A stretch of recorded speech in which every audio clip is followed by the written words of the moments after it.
Thank you very much for tuning in. We're kind of talking a little bit about these, questions, right, for discovery. So, let's say, for example, we did, file a class action for declaratory relief, right? A class action for declaratory relief. Is that even a thing? Yes, it is. Yes, it is. And we survive a motion for summary judgment, which is the motion itself would be vexatious, I would argue, but you probably will, survive a motion for summary judgment. I believe that. I actually believe that, right? At first I didn't, but now that I'm analyzing it a little bit, I probably would be able to survive, or this case would be likely to survive a motion for summary judgment. And then here's the best part about it all, and because she's always, trying to block me on Facebook and all the stuff, and to avoid my phone calls for instructing our shared grandfather. We actually share the same grandfather. I am literally cousins, or once removed, or whatever you want to call it, right? She had a immediate familial relationship, with my with familial relation with my dad. My dad died, and ever since then, I don't know, whatever, but my dad died, and my dad was the legitimate, like, very, very close familial relation to this Dr. Michel Dow, which is, found to be a lunatic baby killer, which it transcends, any kind of logic and reason why this kind of person would be so, and like I said, in excess of 1,000 children that this lady is, this murderess, killed, and that's in excess of 1,000 children. I mean, she could have been a real doctor and saved lives and all this stuff, but no, she chose the easy way. And the anyway. So anyway, well, we'll talk about that. So this is for civil discovery purposes in a class action seeking declaratory relief and possible damages for ethical and legal violations involving minor patients, or just you don't have to be a minor patient for it to be unethical. It could be anybody, literally anybody. In this case here, so the tone is intentionally forensic, factual, and confrontational while remaining legally appropriate. So were you aware that these birth control pills allow ovulation? Of course she was. That's literally the whole. That's literally her job. And if she didn't know, then she's grossly negligent. But of course she knows, right? Have you ever informed a patient that one of the mechanism of action may involve preventing implantation of a fertilized egg? And have you, informed the patient that the fertilization of the fertilized ovum will still occur? Will still occur, not can. Will still occur, right? Do you recognize fertilization as the beginning? No, no, the implantation is the beginning of pregnancy.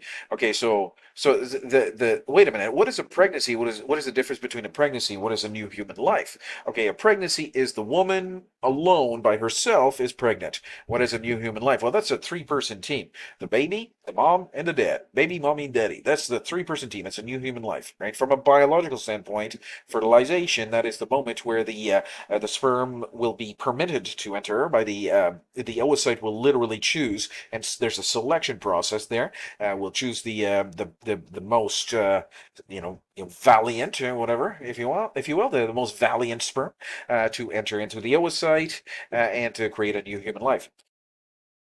From a medical scientific point of view, man, this is not some opinion or whatever, right?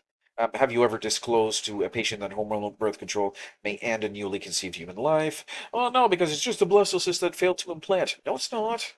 No, it's not. Right? And then these answers will be so damning that the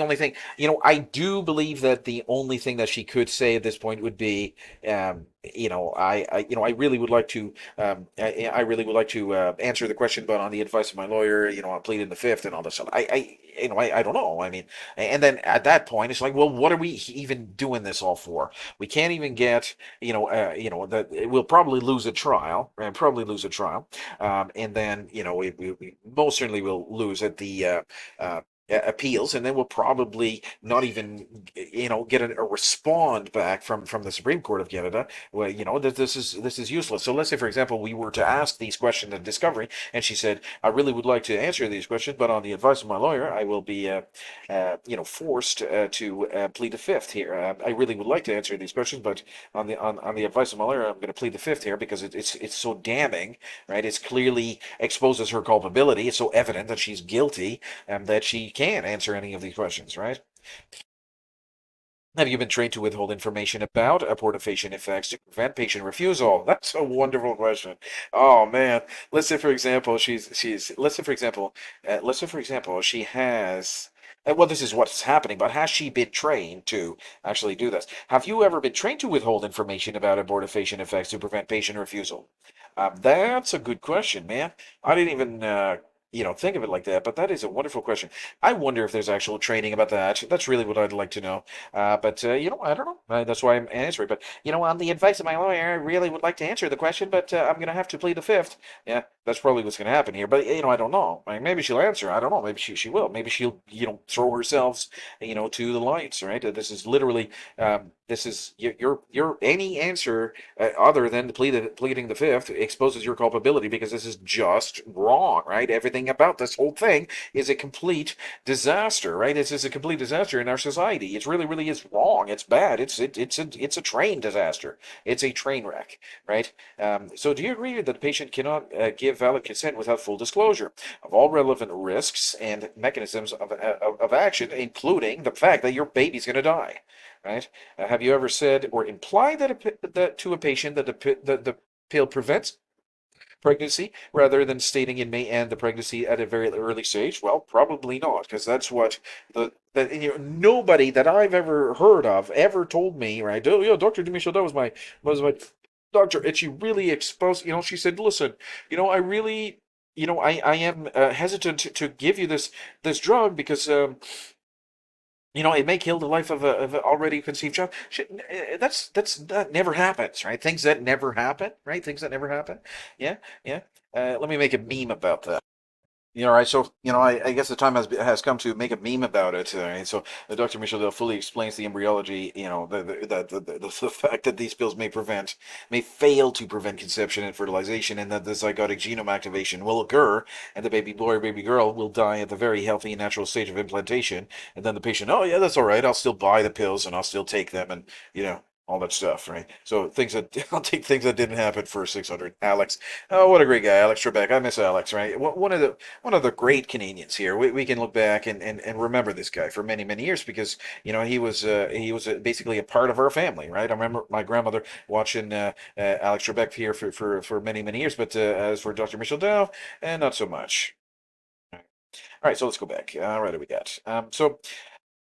Oh man, valid consent without full disclosure of all relevant risks. All right, so and then we get the neuropsychological research showing that the human brain, especially the prefrontal cortex, which is responsible for the decision making and all this stuff, how can they assess the long term consequences and the risks that these pills they certainly have a tangible. There's a certain tangible risk here. What is the risk? Um, so at 13 or 14-year-old, I say 15, 16, 17-year-old, but this one here, this is saying here, how do you determine whether a 13 or 14 is competent to consent to medication with complex moral, ethical, and biological implications? Right? They can't. It's physically impossible. Is it competent? Is consent even even possible? I would put forward that it's not, right? And one would be right to argue that it's not, right? It's really not. How can a 14 or 13, I get some teenagers here in this house. They can't think past, their two front, feet, right? They can't think 5 minutes in ahead of them. How can they even comprehend the serious nature of the subject matter here? They cannot, right? They're wonderful, they're really wonderful and they're great and all the stuff. We love them so much, but man, as for the development of the prefrontal cortex, you got to give them some time, man. And what about keeping your knickers on? Right, that's the whole point about this here. Are you keeping your knickers on? Right, that's really important here. Instead of keeping your knickers on, Dr. Nigel Dow says, "Oh no, let's give them these pills that are going to that they can't even understand. That they I wonder, right? What is the lowest age, right? What is the lowest age that you've ever given? On the advice of my lawyer, I'd like to, I really would like to answer the question, but I got to plead the fifth. This is the type of answer that I'm expecting, right? I'm really expecting. Um, but as for these to subpoena these actual these documents, I do believe that we will be able to, right? I believe that we'll be able to. Can you even subpoena these kinds of things? Well, that's a question. That's a very, very good question. Can you subpoena these private medical documents and all that stuff? What about redacted medical documents or whatever? We should be able to subpoena those kinds of things here. How do you reconcile prescribing abortifacient capable drugs to children, literally children who lack the capacity to understand pregnancy, death, and moral harm? Incredible, incredible stuff. Do you obtain legal advice, from a real lawyer instead of the College of Physicians and Surgeons of Nova Scotia? Um, or the parents present during the prescribing process, or did they go alone? They got this thing, and the dad just literally paid for the pills, right? We know what's going on here. All right, what else we got? A whole bunch of questions here.